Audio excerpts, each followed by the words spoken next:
പ്രിയമുള്ളവരെ, നിങ്ങൾ കേട്ടുകൊണ്ടിരിക്കുന്നത് ബൈബിൾ ഇൻ എ ഇയർ. ഒരു വർഷം കൊണ്ട് വിശുദ്ധ ബൈബിൾ വായിച്ച് മനസ്സിലാക്കാൻ സഹായിക്കുന്ന ഈ ദൈവവചന വായനാ പദ്ധതി നിങ്ങളിലേക്ക് എത്തിക്കുന്നത് അസെൻഷൻ. ഞാൻ ഡാനിയലച്ചൻ. വചന വായനയിലൂടെ ദൈവസ്വരം കേൾക്കാനും ദൈവത്തിൻ്റെ കണ്ണുകളിലൂടെ നമ്മുടെ ജീവിതത്തെ നോക്കിക്കാണാനും ബൈബിളിലൂടെയുള്ള ഈ മനോഹരമായ യാത്രയ്ക്ക് നിങ്ങളെ ഞാൻ ക്ഷണിക്കുകയാണ്. ഇന്ന് 352 ദിവസം. ഇന്നത്തെ വായനാഭാഗങ്ങൾ 1 പത്രോസ് അധ്യായങ്ങൾ 1-2, കൊളോസോസ് അധ്യായങ്ങൾ 3-4, സുഭാഷിതങ്ങൾ അധ്യായം 30 വാക്യങ്ങൾ 10 മുതൽ 14 വരെ. നമുക്ക് വചനം വായിക്കാം. നാം വചനം വായിക്കുമ്പോൾ വചനം നമ്മെ വായിക്കുന്നു. 1 പത്രോസ് അധ്യായം 1. അഭിവാദനങ്ങൾ.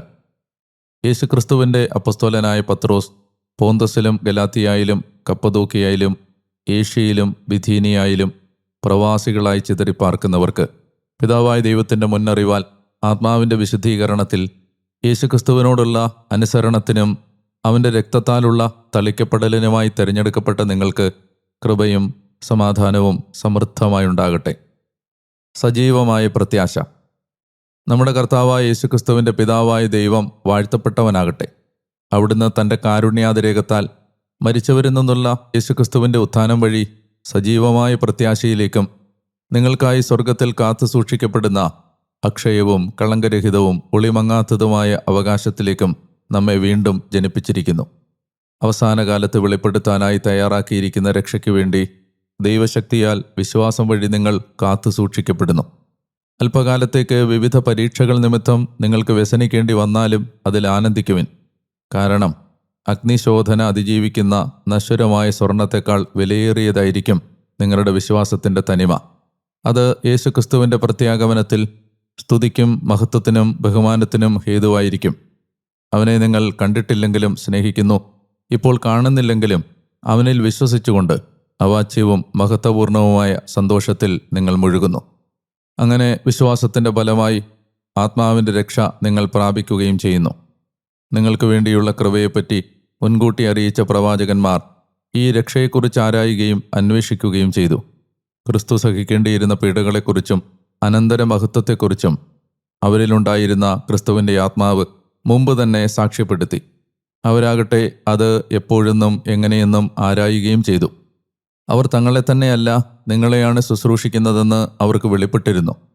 സ്വർഗത്തിൽ നിന്ന് അയക്കപ്പെട്ട പരിശുദ്ധാത്മാവ് വഴി സുവിശേഷ പ്രസംഗകർ ഇക്കാര്യങ്ങൾ നിങ്ങളെ അറിയിച്ചിട്ടുണ്ടല്ലോ. അവയിലേക്ക് എത്തിനോക്കാൻ ദൂതന്മാർ വരെ കൊതിക്കുന്നു. വിശുദ്ധരായിരിക്കുവിൻ. ആകയാൽ നിങ്ങൾ മനസ്സിൻ്റെ അരമുറുക്കി സമചിത്തരായിരിക്കുവിൻ. യേശുക്രിസ്തുവിൻ്റെ പ്രത്യാഗമനത്തിൽ നിങ്ങൾക്ക് ലഭിക്കാനിരിക്കുന്ന കൃപയിൽ പൂർണ്ണമായി പ്രത്യാശ അർപ്പിക്കുകയും ചെയ്യുവിൻ. മുൻകാലത്ത് നിങ്ങൾക്കുണ്ടായിരുന്ന അജ്ഞതയുടെ വ്യാമോഹങ്ങളോട് അനുസരണമുള്ള മക്കളെന്ന നിലയിൽ നിങ്ങൾ അനുരൂപപ്പെടാതിരിക്കുവിൻ. മറിച്ച് നിങ്ങളെ വിളിച്ചവൻ പരിശുദ്ധനായിരിക്കുന്ന പോലെ എല്ലാ പ്രവൃത്തികളിലും നിങ്ങളും പരിശുദ്ധരായിരിക്കുവിൻ. ഇങ്ങനെ എഴുതപ്പെട്ടിരിക്കുന്നു, നിങ്ങൾ പരിശുദ്ധരായിരിക്കുവിൻ, എന്തെന്നാൽ ഞാൻ പരിശുദ്ധനാണ്. ഓരോരുത്തരെയും പ്രവൃത്തികൾക്കനുസരിച്ച് നിഷ്പക്ഷമായി വിധിക്കുന്നവനെയാണ് നിങ്ങൾ പിതാവെന്ന് വിളിക്കുന്നതെങ്കിൽ നിങ്ങളുടെ ഈ പ്രവാസകാലത്ത് ഭയത്തോടെ വ്യാപരിക്കുവിൻ. പിതാക്കന്മാരിൽ നിന്ന് കൈമാറി നിങ്ങൾക്ക് ലഭിച്ച വ്യർത്ഥമായ ജീവിത രീതിയിൽ നിന്ന് നിങ്ങൾ വീണ്ടെടുക്കപ്പെട്ടത് നശ്വരമായ വെള്ളിയോ സ്വർണമോ കൊണ്ടല്ല, പിന്നെയോ കളങ്കമോ കറയോ ഇല്ലാത്ത കുഞ്ഞാടിൻ്റേതുപോലുള്ള ക്രിസ്തുവിൻ്റെ അമൂല്യ രക്തം കൊണ്ടാണെന്ന് നിങ്ങൾ അറിയുന്നുവല്ലോ. അവനാകട്ടെ ലോകസ്ഥാപനത്തിന് മുൻപ് തന്നെ നിയോഗിക്കപ്പെട്ടിരുന്നവനും ഈ അവസാന കാലത്ത് നിങ്ങൾക്കായി വെളിപ്പെടുത്തപ്പെട്ടവനുമാണ്. അവനെ മരിച്ചവരിൽ നിന്ന് ഉയർപ്പിക്കുകയും മഹത്വപ്പെടുത്തുകയും ചെയ്ത ദൈവത്തിൽ അവൻ മൂലം നിങ്ങൾ വിശ്വസിക്കുന്നു. അങ്ങനെ നിങ്ങളുടെ വിശ്വാസവും പ്രത്യാശയും ദൈവത്തിലായിരിക്കുകയും ചെയ്യുന്നു. സത്യത്തോടുള്ള വിധേയത്വം വഴി നിഷ്കപടമായ സഹോദര സ്നേഹത്തിനായി നിങ്ങളുടെ ആത്മാവ് ശുദ്ധീകരിക്കപ്പെട്ടിരിക്കുന്നു. നിങ്ങൾ ഹൃദയപൂർവകമായും ഗാഢമായും പരസ്പരം സ്നേഹിക്കുവിൻ. നിങ്ങൾ വീണ്ടും ജനിച്ചിരിക്കുന്നത് നശ്വരമായ ബീജത്തിൽ നിന്നല്ല, അനശ്വരമായ ബീജത്തിൽ നിന്നാണ്, ദൈവത്തിൻ്റെ സജീവവും സനാതനവുമായ വചനത്തിൽ നിന്ന്. എന്തെന്നാൽ എല്ലാ ജഡവും പുല്ലുപോലെയാണ്, അവരുടെ മഹിമ പുല്ലിൻ്റെ പൂവ് പോലെയും. പുല്ല് കരിയുന്നു, പൂവ് കൊഴിയുന്നു, എന്നാൽ കർത്താവിൻ്റെ വചനം നിത്യം നിലനിൽക്കുന്നു. ആ വചനം തന്നെയാണ് നിങ്ങളോട് പ്രസംഗിക്കപ്പെട്ട സുവിശേഷം. 1 പത്രോസ് അധ്യായം 2. രാജകീയ പൗരോഹിത്യം. നിങ്ങൾ സകല തിന്മയും എല്ലാ വഞ്ചനയും കാപട്യവും അസൂയയും സർവ്വ അപവാദവും ഉപേക്ഷിക്കുവിൻ. രക്ഷയിലേക്ക് വളർന്നു വരേണ്ടതിന് നവജാത ശിശുക്കളെപ്പോലെ നിങ്ങൾ പരിശുദ്ധവും ആത്മീയവുമായ പാലിനു വേണ്ടി ദാഹിക്കുവിൻ. കർത്താവ് നല്ലവനാണെന്ന് നിങ്ങൾ രുചിച്ചറിഞ്ഞിട്ടുണ്ടല്ലോ. അതിനാൽ സജീവശിലയായ അവനെ നമുക്ക് സമീപിക്കാം. മനുഷ്യർ തിരസ്കരിച്ചതും ദൈവം തിരഞ്ഞെടുത്തതുമായ അമൂല്യശിലയാണവൻ. നിങ്ങൾ സജീവശിലകൾ കൊണ്ടുള്ള ഒരാത്മീയ ഭവനമായി പടുത്തുയർത്തപ്പെടട്ടെ. യേശുക്രിസ്തു വഴി ദൈവത്തിന് സ്വീകാര്യമായ ആത്മീയ ബലികൾ അർപ്പിക്കുന്നതിന് വിശുദ്ധ പൗരോഹിത്യമാവുകയും ചെയ്യട്ടെ. വിശുദ്ധ ലിഖിതത്തിൽ ഇങ്ങനെയുണ്ട്: ഇതാ സിയോനിൽ ഞാൻ ഒരു കല്ല് സ്ഥാപിക്കുന്നു, തിരഞ്ഞെടുക്കപ്പെട്ടതും അമൂല്യവുമായ മൂലക്കല്ല്. അതിൽ വിശ്വസിക്കുന്നവർ ഒരിക്കലും ലജ്ജിതരാവുകയില്ല. വിശ്വസിക്കുന്ന നിങ്ങൾക്ക് അത് അഭിമാനമാണ്. വിശ്വസിക്കാത്തവർക്ക് പണിക്കാർ ഉപേക്ഷിച്ച് കളഞ്ഞ കല്ല് മൂലക്കല്ലായി തീർന്നിരിക്കുന്നു. അതവർക്ക് തട്ടിവീഴ്ത്തുന്ന കല്ലും ഇടർച്ചയ്ക്കുള്ള പാറയുമായിരിക്കും. എന്തെന്നാൽ വചനം ധിക്കരിക്കുന്ന അവർ വിധിക്കപ്പെട്ടിരിക്കുന്ന പോലെ തട്ടിവീഴുന്നു. എന്നാൽ നിങ്ങൾ തിരഞ്ഞെടുക്കപ്പെട്ട വംശവും രാജകീയ പൗരോഹിത്യവും വിശുദ്ധ ജനതയും ദൈവത്തിൻ്റെ സ്വന്തം ജനവുമാണ്. അതിനാൽ അന്ധകാരത്തിൽ നിന്ന് തൻ്റെ അത്ഭുതകരമായ പ്രകാശത്തിലേക്ക് നിങ്ങളെ വിളിച്ചവൻ്റെ നന്മകൾ പ്രകീർത്തിക്കണം. മുമ്പ് നിങ്ങൾ ഒരു ജനമായിരുന്നില്ല, ഇപ്പോൾ നിങ്ങൾ ദൈവത്തിൻ്റെ ജനമായിരിക്കുന്നു. മുമ്പ് നിങ്ങൾക്ക് കരുണ ലഭിച്ചിരുന്നില്ല, ഇപ്പോൾ കരുണ ലഭിച്ചിരിക്കുന്നു. വിജാതീയരോടുള്ള കടമ. പ്രിയപ്പെട്ടവരെ, നിങ്ങളുടെ ആത്മാവിനെതിരായി പോരാടിക്കൊണ്ടിരിക്കുന്ന ജഡികമോഹങ്ങളിൽ നിന്ന് പരദേശികളും വിപ്രവാസികളും എന്ന നിലയിൽ ഒഴിഞ്ഞു നിൽക്കാൻ നിങ്ങളോട് ഞാൻ അപേക്ഷിക്കുന്നു. ജനതകൾക്കിടയിലുള്ള നിങ്ങളുടെ പെരുമാറ്റം നന്നായിരിക്കട്ടെ. നിങ്ങൾ ദുഷ്കർമ്മികളാണെന്ന് നിങ്ങൾക്കെതിരായി പറയുന്നവർ നിങ്ങളുടെ നല്ല പ്രവൃത്തികൾ കണ്ട് സന്ദർശന ദിവസം ദൈവത്തെ സ്തുതിക്കട്ടെ. അധികാരികളോടുള്ള കടമ. നിങ്ങൾ കർത്താവിനെ പ്രതി ഉന്നതാധികാരിയായ രാജാവോ ദുഷ്കർമ്മികളെ ശിക്ഷിക്കാനും സൽക്കർമ്മികളെ പ്രശംസിക്കാനും രാജാവാൽ അയക്കപ്പെടുന്ന പ്രാദേശികാധികാരിയോ ആരായിരുന്നാലും എല്ലാ മാനുഷികാധികാരങ്ങൾക്കും വിധേയരായിരിക്കുവിൻ. നന്മ പ്രവർത്തിച്ചുകൊണ്ട് മൂഢരായ മനുഷ്യരുടെ അജ്ഞത നിങ്ങൾ നിശബ്ദമാക്കണം എന്നതാണ് ദൈവഹിതം. എന്നാൽ ദൈവത്തിൻ്റെ ദാസന്മാരെ പോലെ സ്വതന്ത്രരായി ജീവിക്കുവിൻ. സ്വാതന്ത്ര്യം തിന്മയുടെ ആവരണം പോലെയാക്കരുത്. എല്ലാ മനുഷ്യരെയും ബഹുമാനിക്കുവിൻ. നമ്മുടെ സഹോദര കൂട്ടായ്മയെ സ്നേഹിക്കുവിൻ. ദൈവത്തെ ഭയപ്പെടുവിൻ. രാജാവിനെ ബഹുമാനിക്കുവിൻ. യജമാനന്മാരോടുള്ള കടമ. ഭൃത്യന്മാരെ, നിങ്ങളുടെ യജമാനന്മാർ നല്ലവരോ ശാന്തരോ ദുഷ്ടരോ ആയിരുന്നാലും എല്ലാ ആദരത്തോടും കൂടെ അവർക്ക് വിധേയരായിരിക്കുവിൻ. അന്യായമായി പീഡിപ്പിക്കപ്പെടുമ്പോൾ ദൈവചിന്തയോടെ വേദനകൾ ക്ഷമാപൂർവം സഹിച്ചാൽ അത് അനുഗ്രഹ കാരണമാകും. തെറ്റ് ചെയ്തിട്ട് അടിയേൽക്കുമ്പോൾ ക്ഷമയോടെ സഹിച്ചാൽ നിങ്ങൾക്ക് എന്ത് മഹത്വമാണുള്ളത്. നിങ്ങൾ നന്മ ചെയ്തിട്ട് പീഡകൾ സഹിക്കേണ്ടി വന്നാൽ അത് ദൈവസന്നിധിയിൽ അനുഗ്രഹ കാരണമാകും. ഇതിനാണ് നിങ്ങൾ വിളിക്കപ്പെട്ടിരിക്കുന്നത്. എന്തെന്നാൽ ക്രിസ്തു നിങ്ങൾക്ക് വേണ്ടി സഹിക്കുകയും നിങ്ങൾ അവൻ്റെ കാൽപ്പാടുകൾ പിന്തുടരുന്നതിന് നിങ്ങൾക്ക് മാതൃക നൽകുകയും ചെയ്തിരിക്കുന്നു. അവൻ പാപം ചെയ്തിട്ടില്ല, അവൻ്റെ അധരത്തിൽ വഞ്ചന കാണപ്പെട്ടുമില്ല. നിന്ദിക്കപ്പെട്ടപ്പോൾ അവൻ പകരം നിന്ദിച്ചില്ല, പീഡനമേറ്റപ്പോൾ ഭീഷണിപ്പെടുത്തിയില്ല. പിന്നെയോ നീതിയോടെ വിധിക്കുന്നവന് തന്നെ തന്നെ ഭരമേൽപ്പിക്കുകയാണ് ചെയ്തത്. നമ്മുടെ പാപങ്ങൾ സ്വന്തം ശരീരത്തിൽ വഹിച്ചുകൊണ്ട് അവൻ മരത്തിലേറി. അത് നാം പാപത്തിന് മരിച്ച് നീതിക്കായി ജീവിക്കേണ്ടതിനാണ്. അവൻ്റെ മുറിവിനാൽ നിങ്ങൾ സൗഖ്യമാക്കപ്പെട്ടിരിക്കുന്നു. ചിതറിപ്പോയ ആടുകളെപ്പോലെയായിരുന്നു നിങ്ങൾ. എന്നാൽ ഇപ്പോൾ നിങ്ങൾ ഇടയനും നിങ്ങളുടെ ആത്മാവിൻ്റെ മേൽനോട്ടക്കാരനുമായവൻ്റെ അടുത്തേക്ക് മടങ്ങി വന്നിരിക്കുന്നു. കൊളോസോസ് അധ്യായം 3. ക്രിസ്തുവിനോടൊപ്പം നിങ്ങൾ ഉയർപ്പിക്കപ്പെട്ടെങ്കിൽ ദൈവത്തിൻ്റെ വലതുഭാഗത്ത് ഉപവിഷ്ടനായിരിക്കുന്ന ക്രിസ്തു വസിക്കുന്ന ഉന്നതത്തിലുള്ളവയെ അന്വേഷിക്കുവിൻ. ഭൂമിയിലുള്ളവയെപ്പറ്റിയല്ല, ഉന്നതത്തിലുള്ളവയെപ്പറ്റി ചിന്തിക്കുവിൻ. എന്തെന്നാൽ നിങ്ങൾ മൃതരായിരിക്കുന്നു. നിങ്ങളുടെ ജീവൻ ക്രിസ്തുവിനോടൊപ്പം ദൈവത്തിൽ നിഗൂഢമായിരിക്കുന്നു. നമ്മുടെ ജീവനായ ക്രിസ്തു പ്രത്യക്ഷനാകുമ്പോൾ അവനോടുകൂടെ നിങ്ങളും മഹത്വത്തിൽ പ്രത്യക്ഷപ്പെടും. ജീവിതത്തിന് നിയമങ്ങൾ. അതുകൊണ്ട് നിങ്ങളിൽ ഭൗമികമായിട്ടുള്ളതെല്ലാം, അസാൻമാർഗികത, അശുദ്ധി, ആസക്തി, ദുർവിചാരങ്ങൾ, വിഗ്രഹാരാധന തന്നെയായ ദ്രവ്യാസക്തി ഇവയെല്ലാം നശിപ്പിക്കുവിൻ. അനുസരണമില്ലാത്തവരുടെ മേൽ ഇവ നിമിത്തം ദൈവത്തിൻ്റെ ക്രോധം വന്നു ചേരുന്നു.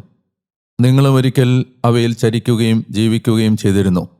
ഇപ്പോൾ അവയെല്ലാം ദൂരെ എറിയുവിൻ. കോപം, ക്രോധം, ദുഷ്ടത, ദൈവദൂഷണം, അധരങ്ങളിൽ നിന്നുള്ള അശുദ്ധവാക്കുകൾ. പരസ്പരം കള്ളം പറയരുത്. പഴയ മനുഷ്യനെ അവൻ്റെ ചെയ്തികളോട് ഉരിഞ്ഞു മാറ്റുവിൻ. സമ്പൂർണ്ണ ജ്ഞാനം കൊണ്ട് സ്രഷ്ടാവിൻ്റെ പ്രതിരൂപത്തിനനുസൃതം നവീകരിക്കപ്പെടുന്ന പുതിയ മനുഷ്യനെ ധരിക്കുവിൻ. ഇവിടെ ഗ്രീക്കുകാരനെന്നോ യഹൂദനെന്നോ പരിച്ഛേദിതനെന്നോ അപരിച്ഛേദിതനെന്നോ അപരിഷ്കൃതനെന്നോ സ്കീഥീയനെന്നോ അടിമയെന്നോ സ്വതന്ത്രനെന്നോ വ്യത്യാസമില്ല. പിന്നെയോ ക്രിസ്തു എല്ലാമാണ്, എല്ലാവരിലുമാണ്. അതിനാൽ ദൈവത്തിൻ്റെ തിരഞ്ഞെടുക്കപ്പെട്ടവരും വിശുദ്ധരും പ്രിയപ്പെട്ടവരുമെന്ന നിലയിൽ നിങ്ങൾ കാരുണ്യാതിരേകം, ദയ, വിനയം, സൗമ്യത, ക്ഷമ എന്നിവ ധരിക്കുവിൻ. ഒരാൾക്ക് മറ്റൊരാളോട് പരിഭവമുണ്ടായാൽ പരസ്പരം ക്ഷമിച്ച് സഹിഷ്ണുതയോടെ വർത്തിക്കുവിൻ. കർത്താവ് നിങ്ങളോട് ക്ഷമിച്ച പോലെ നിങ്ങളും ക്ഷമിക്കണം. സർവോപരി സർവവും സമ്പൂർണതയിൽ ബന്ധിക്കുന്ന സ്നേഹം ധരിക്കുവിൻ. ക്രിസ്തുവിൻ്റെ സമാധാനം നിങ്ങളുടെ ഹൃദയങ്ങളെ ഭരിക്കട്ടെ. ഈ സമാധാനത്തിലേക്കാണ് നിങ്ങൾ ഏകശരീരമായി വിളിക്കപ്പെട്ടത്. അതിനാൽ നിങ്ങൾ നന്ദിയുള്ളവരായിരിക്കുവിൻ. എല്ലാ ജ്ഞാനത്തിലും പരസ്പരം പഠിപ്പിക്കുകയും ഉപദേശിക്കുകയും ചെയ്യുമ്പോഴും കൃതജ്ഞത നിറഞ്ഞ ഹൃദയത്തോടെ ദൈവത്തിന് സങ്കീർത്തനങ്ങളും ഗാനങ്ങളും ആത്മീയ ഗീതങ്ങളും പാടുമ്പോഴും ക്രിസ്തുവിൻ്റെ വചനം നിങ്ങളിൽ സമൃദ്ധമായി വസിക്കട്ടെ. നിങ്ങൾ വാക്കാലോ പ്രവൃത്തിയാലോ എന്തു ചെയ്താലും അതെല്ലാം കർത്താവായ യേശുവിൻ്റെ നാമത്തിൽ പിതാവായ ദൈവത്തിന് കൃതജ്ഞത അർപ്പിച്ചുകൊണ്ട് ചെയ്യുവിൻ. ഉദ്ബോധനങ്ങൾ. ഭാര്യമാരെ, നിങ്ങൾ കർത്താവിന് യോഗ്യമാം വിധം ഭർത്താക്കന്മാർക്ക് വിധേയരായിരിക്കുവിൻ. ഭർത്താക്കന്മാരെ, നിങ്ങൾ ഭാര്യമാരെ സ്നേഹിക്കുവിൻ. അവരോട് നിർദ്ദയമായി പെരുമാറരുത്. കുട്ടികളെ, എല്ലാ കാര്യങ്ങളിലും മാതാപിതാക്കന്മാരെ അനുസരിക്കുവിൻ. ഇത് കർത്താവിന് പ്രീതികരമത്രേ. പിതാക്കന്മാരെ, നിങ്ങളുടെ കുട്ടികളെ പ്രകോപിപ്പിക്കരുത്. പ്രകോപിപ്പിച്ചാൽ അവർ നിരുന്മേഷരാകും. ദാസന്മാരെ, നിങ്ങളുടെ ലൗകിക യജമാനന്മാരെ എല്ലാ കാര്യങ്ങളിലും അനുസരിക്കുവിൻ. ഇത് മനുഷ്യപ്രീതിക്ക് വേണ്ടി മറ്റുള്ളവരെ കാണിക്കാനായി ചെയ്യുന്നതാകരുത്. കർത്താവിനെ ഭയപ്പെട്ടുകൊണ്ട് ആത്മാർത്ഥതയോടെ ചെയ്യുന്നതാകണം. നിങ്ങൾ എന്തു തന്നെ ചെയ്താലും മനുഷ്യനെയല്ല, കർത്താവിനെ സേവിക്കുന്ന പോലെ പൂർണ്ണ മനസ്സോടെ ചെയ്യുവിൻ. നിങ്ങൾക്ക് പ്രതിഫലമായി കർത്താവിൽ നിന്ന് അവകാശം ലഭിക്കുമെന്ന് അറിഞ്ഞുകൊള്ളുവിൻ. കർത്താവായ ക്രിസ്തുവിനെ തന്നെയാണല്ലോ നിങ്ങൾ സേവിക്കുന്നത്. തെറ്റ് ചെയ്യുന്നവന് തക്ക ശിക്ഷ ലഭിക്കും. അക്കാര്യത്തിൽ മുഖം നോട്ടമില്ല. കൊളോസോസ് അധ്യായം 4. യജമാനന്മാരെ, നിങ്ങൾക്കും സ്വർഗത്തിൽ ഒരു യജമാനനുണ്ടെന്നറിഞ്ഞുകൊണ്ട് നിങ്ങളുടെ ദാസന്മാരോട് നീതിയും സമഭാവനയും പുലർത്തുവിൻ. ഉപദേശങ്ങൾ. പ്രാർത്ഥനയിൽ നിലനിൽക്കുവിൻ. കൃതജ്ഞതയോടെ അതിൽ ഉണർന്നിരിക്കുവിൻ. ദൈവം വചനത്തിൻ്റെ കവാടം ഞങ്ങൾക്ക് തുറന്നു തരാനും ഞങ്ങൾ ക്രിസ്തുവിൻ്റെ രഹസ്യം പ്രഖ്യാപിക്കാനുമായി നിങ്ങൾ ഞങ്ങൾക്ക് വേണ്ടി പ്രാർത്ഥിക്കണം. ഇതിനായാണല്ലോ ഞാൻ ബന്ധനസ്ഥനായിരിക്കുന്നത്. ഞാൻ സംസാരിക്കേണ്ട വിധത്തിൽ തന്നെ വെളിപ്പെടുത്താൻ നിങ്ങൾ പ്രാർത്ഥിക്കുവിൻ. പുറമേയുള്ളവരോട് നിങ്ങൾ ബുദ്ധിപൂർവം വർത്തിക്കുവിൻ. സമയം പരമാവധി പ്രയോജനപ്പെടുത്തുവിൻ. നിങ്ങളുടെ സംസാരം എപ്പോഴും കരുണാമസൃണവും ഹൃദ്യവുമായിരിക്കട്ടെ. ഓരോരുത്തരോടും എങ്ങനെ മറുപടി പറയണമെന്ന് നിങ്ങൾ മനസ്സിലാക്കിയിരിക്കണം. ആശംസകൾ. എന്നെക്കുറിച്ചുള്ള എല്ലാ വിവരങ്ങളും തിക്കിക്കോസ് നിങ്ങളെ അറിയിക്കും. അവൻ കർത്താവിൽ എൻ്റെ വത്സല സഹോദരനും വിശ്വസ്ത ശുശ്രൂഷകനും സഹസേവകനും അത്രേ. അതിനുവേണ്ടി തന്നെയാണ് അവനെ നിങ്ങളുടെ അടുത്തേക്ക് ഞാൻ അയച്ചത്. അതായത്, ഞങ്ങളെപ്പറ്റിയുള്ള കാര്യങ്ങൾ നിങ്ങളെ അറിയിക്കുന്നതിനും നിങ്ങളുടെ ഹൃദയങ്ങൾക്ക് ആശ്വാസം പകരുന്നതിനും വേണ്ടി. നിങ്ങളിൽ നിന്ന് തന്നെയുള്ള ഒരാളും വിശ്വസ്തനും പ്രിയങ്കരനുമായ സഹോദരൻ ഒനേസിമോസ് അവരോടൊപ്പം ഉണ്ട്. ഇവിടെ നടന്ന എല്ലാ കാര്യങ്ങളെയും കുറിച്ച് അവർ നിങ്ങളെ അറിയിക്കും. എൻ്റെ കൂട്ടുതടവുകാരനായ അരിസ്താർക്കോസ് നിങ്ങളെ അഭിവാദനം ചെയ്യുന്നു. അപ്രകാരം തന്നെ ബർണബാസിൻ്റെ പിതൃവ്യപുത്രനായ മർക്കോസും. അവനെക്കുറിച്ച് നിങ്ങൾക്ക് നിർദ്ദേശങ്ങൾ ലഭിച്ചിട്ടുണ്ടല്ലോ. അവൻ വരികയാണെങ്കിൽ നിങ്ങൾ അവനെ സ്വാഗതം ചെയ്യണം. യൂസ്തോസ് എന്ന് വിളിക്കപ്പെടുന്ന യേസൂസും നിങ്ങൾക്ക് വന്ദനം പറയുന്നു. ദൈവരാജ്യത്തിനു വേണ്ടിയുള്ള എൻ്റെ സഹപ്രവർത്തകരിൽ പരിച്ഛേദനം സ്വീകരിച്ചവർ ഈ 3 പേർ മാത്രമാണ്. ഇവർ എനിക്ക് വലിയ ആശ്വാസമായിരുന്നു. നിങ്ങളിൽ നിന്നുള്ളവനും യേശുക്രിസ്തുവിൻ്റെ ദാസനുമായ എപ്പഫ്രാസ് നിങ്ങളെ അഭിവാദനം ചെയ്യുന്നു. ദൈവതിരുമനസ്സിൽ നിങ്ങൾ പൂർണ്ണമായി ആശ്രയിക്കുന്നതിനും പക്വമതികളായി നിലനിൽക്കുന്നതിനും വേണ്ടി അവൻ തൻ്റെ പ്രാർത്ഥനകളിൽ താൽപ്പര്യപൂർവ്വം നിങ്ങളെ അനുസ്മരിക്കുന്നതാണ്. നിങ്ങൾക്ക് വേണ്ടിയും ലവോദീക്കയിലും ഹീറാപ്പോളീസിലും ഉള്ളവർക്ക് വേണ്ടിയും അവൻ കഠിനമായി അധ്വാനിക്കുന്നു എന്നതിന് ഞാൻ സാക്ഷിയാണ്. നമ്മുടെ പ്രിയങ്കരനായ ഭിഷഗ്വരൻ ലൂക്കായും ദേമാസും നിങ്ങളെ അഭിവാദനം ചെയ്യുന്നു. ലവോദീക്കയിലുള്ള സഹോദരരെയും നിംഫായെയും അവരുടെ ഭവനത്തിലെ സഭയെയും അഭിവാദനം ചെയ്യുവിൻ. ഈ കത്ത് നിങ്ങളുടെ ഇടയിൽ വായിച്ച ശേഷം ലവോദീക്കയിലുള്ള സഭയിലും വായിക്കണം. അതുപോലെ ലവോദീക്കക്കാർക്കുള്ള കത്ത് നിങ്ങളും വായിക്കണം. കർത്താവിൽ സ്വീകരിച്ചിരിക്കുന്ന ശുശ്രൂഷ നിർവഹിക്കാൻ ശ്രമിക്കുക എന്ന് ആർക്കിപ്പോസിനോട് പറയുക. പൗലോസായ ഞാൻ സ്വന്തം കൈകൊണ്ട് തന്നെ ഈ അഭിവാദനം എഴുതുന്നു. എൻ്റെ ചങ്ങലകൾ നിങ്ങൾ ഓർമ്മിക്കുവിൻ, കൃപ നിങ്ങളോട് കൂടെ. സുഭാഷിതങ്ങൾ അധ്യായം 30, വാക്യങ്ങൾ 10 മുതൽ 14 വരെ. യജമാനന്റെ പക്കൽ ദാസനെ അപകീർത്തിപ്പെടുത്തരുത്. അവൻ നിന്നെ ശപിക്കാനും കുറ്റക്കാരനാക്കാനും ഇടയാകാതിരിക്കട്ടെ. സ്വപിതാവിനെ ശപിക്കുകയും സ്വമാതാവിനെ വാഴ്ത്താതിരിക്കുകയും ചെയ്യുന്ന തലമുറയുണ്ട്. സ്വന്തം ദൃഷ്ടികളിൽ ശുദ്ധിയുള്ളതും എന്നാൽ സ്വന്തം വിസർജ്യത്തിൽ നിന്ന് കഴുകപ്പെടാത്തതുമായ തലമുറയുണ്ട്. സ്വന്തം കണ്ണുകൾ എത്രയോ ഉയർന്നതും സ്വന്തം പുരികങ്ങൾ മേലോട്ടാക്കിയതുമായ തലമുറയുണ്ട്. പീഡിതരെ നാട്ടിൽ നിന്നും പാവപ്പെട്ടവരെ മനുഷ്യകുലത്തിൽ നിന്നും തിന്നൊടുക്കുന്നതിന് സ്വന്തം ദംഷ്ട്രങ്ങൾ വാളുകളും ദന്തങ്ങൾ കത്തികളുമായുള്ള തലമുറയുണ്ട്. പ്രിയമുള്ളവരെ, 352 ദിവസത്തിലേക്ക് പ്രാർത്ഥനാപൂർവം ഒരിക്കൽ കൂടി സ്വാഗതം ചെയ്യുന്നു. പത്രോസ്ലീഹായുടെ 1-ാമത്തെ ലേഖനം എഴുതപ്പെടുന്നത് ജെറുസലേമിൽ നിന്ന് മതപീഡനത്തിൻ്റെ സമയത്ത് പുറത്തേക്ക് പോകേണ്ടി വന്ന, മറ്റ് ദേശങ്ങളിലേക്ക് പോകേണ്ടി വന്ന ആ ചിതറിപ്പാർക്കുന്ന യഹൂദ ക്രിസ്ത്യാനികളെ അഡ്രസ്സ് ചെയ്തുകൊണ്ടാണ്. പീഡനങ്ങളിൽ പതറാതെ നിൽക്കാനുള്ള ഒരു ഉദ്ബോധനമാണ് ഈ ലേഖനത്തിൻ്റെ മുഖ്യമായ ഒരു പ്രമേയം. വിശുദ്ധരായിരിക്കണം എന്നാണ് അപ്പസ്തോലൻ ഉപദേശിച്ചത്. നിങ്ങളെ വിളിച്ചവൻ പരിശുദ്ധനായിരിക്കുന്നത് പോലെ എല്ലാ പ്രവൃത്തികളിലും വിശുദ്ധരായിരിക്കണം. വിശുദ്ധി ഒരു ആദർശ രൂപമായി മാറേണ്ടതുണ്ട്. അതായത് വിശുദ്ധരാകണം എന്ന് പറയാൻ ലജ്ജിക്കേണ്ടതില്ല. വിശുദ്ധരാവുക എന്നതാണ് വിളി. ക്രിസ്തു യേശുവിൽ രക്ഷിക്കപ്പെട്ട ഒരു ജനതയുടെ തലവര വിശുദ്ധരാവുക എന്നത് മാത്രമാണ്. അതുകൊണ്ട് ഈ അപ്പസ്തോലിക പ്രബോധനം അപ്പസ്തോലന്മാരെല്ലാം പറഞ്ഞു തരുന്നത് വളരെ ഗൗരവത്തോടു കൂടിയാണ്. ഈ കാലം അതിനെ അത്ര ഗൗരവത്തോടെ എടുക്കുന്നില്ലെങ്കിലും. അതുപോലെ തന്നെ അദ്ദേഹം പറയുന്നു, നമ്മുടെ ഐഡൻറ്റിറ്റി എന്താണ്? നമ്മുടെ ഐഡൻറ്റിറ്റി അത് നമ്മൾ രാജകീയ പുരോഹിത ഗണമാണ്, വിശുദ്ധ ജനമാണ്. പുറപ്പാട് പുസ്തകത്തിൽ ദൈവജനത്തെ സംബന്ധിക്കുന്ന നിർവചനം ഇതായിരുന്നു. അങ്ങനെ യഥാർത്ഥ രാജകീയ പുരോഹിത ഗണമായി വിശുദ്ധ ജനമായി മാറിയത് ക്രിസ്തുവിൻ്റെ നാമത്തിൽ വിശ്വസിച്ചവരാണ്. അതുകൊണ്ട് തന്നെ ദൈവത്തിന് നമ്മെ അന്ധകാരത്തിൽ നിന്ന് വിളിച്ച് രക്ഷയിലേക്ക് ആനയിച്ചവൻ്റെ നന്മകൾ പ്രകീർത്തിച്ചുകൊണ്ട് അവനെ ആരാധിച്ചുകൊണ്ട് നമ്മൾ ഈ പുരോഹിത ശുശ്രൂഷ പൂർത്തിയാക്കണം എന്ന് അദ്ദേഹം പറയുകയാണ്. വിശുദ്ധ ജനമാണ് എന്ന ഒരു അവബോധം നമ്മുടെ മനസ്സിൽ നിന്ന് ഒരിക്കലും മാഞ്ഞു പോകരുത്. എപ്പോഴും അത് സജീവമായി നിലനിർത്തണം എന്ന് ഓർമ്മിപ്പിക്കുന്നു. അതുപോലെ തിന്മയ്ക്ക് തിന്മയോ നിന്ദനത്തിന് നിന്ദനമോ പകരം കൊടുക്കാതെ അനുഗ്രഹിക്കണം. കാരണം നമ്മുടെ മറ്റൊരു ഐഡൻറ്റിറ്റി അനുഗ്രഹം അവകാശമാക്കാൻ വിളിക്കപ്പെട്ടവരാണ് നമ്മൾ. ശാപവും കയ്പും തിന്മയും പുറത്തേക്ക് ഒഴുക്കി കൊടുക്കേണ്ടവരല്ല. മറിച്ച് ജീവിതത്തിലെ എല്ലാ നിമിഷങ്ങളിലും നമ്മുടെ വാക്കിലും പ്രവൃത്തിയിലും നിലപാടുകളിലൂടെയും മറ്റുള്ളവരിലേക്ക് അനുഗ്രഹം ഒഴുക്കി കൊടുക്കേണ്ടവരാണ് നമ്മൾ. കൊളോസോസ് ലേഖനത്തിൻ്റെ 3-ാം അധ്യായത്തിലേക്ക് വരുമ്പോൾ ഉന്നതത്തിലുള്ളവയെക്കുറിച്ച് ചിന്തിക്കാനുള്ള ഒരാഹ്വാനം നൽകപ്പെടുന്നുണ്ട്. നമ്മൾ ക്രിസ്തുവിനോടൊപ്പം ഉയർപ്പിക്കപ്പെട്ടു എന്നതുകൊണ്ടാണ് ഈ ലോകത്തിൻ്റെ കാര്യങ്ങളിലല്ല, മറിച്ച് ഉന്നതത്തിലുള്ളവയെക്കുറിച്ച് ചിന്തിക്കാൻ അപ്പസ്തോലൻ ആവശ്യപ്പെടുന്നത്. അതായത് വല്ലാത്ത ഒരു മമത ഈ ലോകവുമായി നമുക്ക് രൂപപ്പെട്ട് പോയിട്ടുണ്ട്. നമുക്കറിയാം നമ്മൾ ഈ ലോകത്തിലാണ്. പക്ഷേ ഈശോ എപ്പോഴും പറഞ്ഞിട്ടുണ്ട് നമ്മൾ ഈ ലോകത്തിൻ്റേത് അല്ല. ഞാനും നിങ്ങളും പലപ്പോഴും നേരിടുന്ന ഏറ്റവും വലിയ പ്രലോഭനം നമ്മൾ ഈ ലോകത്തിൻ്റേതാണ് എന്ന് അബോധമായി നമ്മൾ ഐഡൻറ്റിഫൈഡായി പോകുന്നു എന്നതാണ്. എപ്പോഴും ദൈവം ഓരോ സഹനങ്ങളിലൂടെയും ഈ ലോകം വെച്ച് നീട്ടിയ തിന്മകളിലൂടെയും നമ്മോട് സംസാരിക്കാൻ ആവശ്യപ്പെട്ടത് we never belong to this world എന്നാണ്. നമ്മുടെ രാജ്യം ഇതല്ല, നമ്മുടെ പൗരത്വം ഇവിടെയല്ല, നമ്മുടെ നിത്യമായ വാസസ്ഥാനം ഇതല്ല. ഇത് തിരിച്ചറിയാനുള്ള വേക്കപ്പ് കോളാണ് നമ്മുടെ ജീവിതത്തിലെ ദുരന്തങ്ങളും ദുഃഖങ്ങളും എല്ലാം തന്നെ.